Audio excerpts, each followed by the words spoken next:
రాష్ట్రంలో బీసీలను కాంగ్రెస్ సర్కార్ మరోసారి వంచిస్తోందని బీజేపీ రాజ్యసభ సభ్యుడు లక్ష్మణ్ విమర్శించారు. అసెంబ్లీలో చట్టం వేసి రాష్ట్రపతికి పంపిన బిల్లును ఉపసంహరించుకోకుండానే ఆర్డినెన్స్ తెస్తామనడంలో ఆంతర్యం ఏంటని ప్రశ్నించారు. ఆర్డినెన్స్కు న్యాయపరమైన చిక్కులు ఎదురైతే ఏం చేస్తారని మండిపడ్డారు. కామారెడ్డి డిక్లరేషన్ పేరుతో బడుగుల ఓట్లతో అధికారంలోకి వచ్చిన కాంగ్రెస్ పార్టీ హామీలను విస్మరించారని మండిపడ్డారు. బీసీల వివరాల సేకరణ కూడా సరిగ్గా జరగలేదన్న లక్ష్మణ్ ఇప్పటి వరకు కులగణన వివరాలు బహిర్గతం చేయలేదని వెల్లడించారు.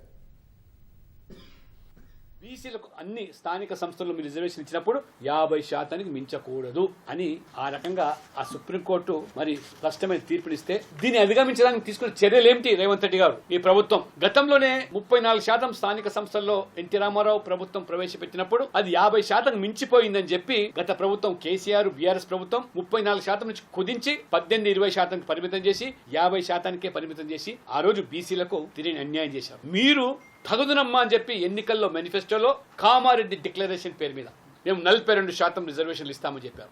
దానికి మరి చట్టబద్ధంగా న్యాయపరంగా ఆ సుప్రీంకోర్టు యొక్క 50% సీలింగ్ అధిగమించడానికి ఎటువంటి చర్యలు తీసుకోకుండా బీసీలను దగా చేసి మోసం చేసి ఓట్లు పొందుకున్నారు, అధికారులకు వచ్చారు. తీరా ఇవాళ కోర్టు ముట్టికాయలేసి సెప్టెంబర్ 30 లోపల రిజర్వేషన్లు కల్పించాలని చెప్పింది. కాబట్టి ఇవాళ మీరు తూతూ మంత్రంగా ఇవాళ మరి మళ్ళీ మోసం చేసే ప్రయత్నం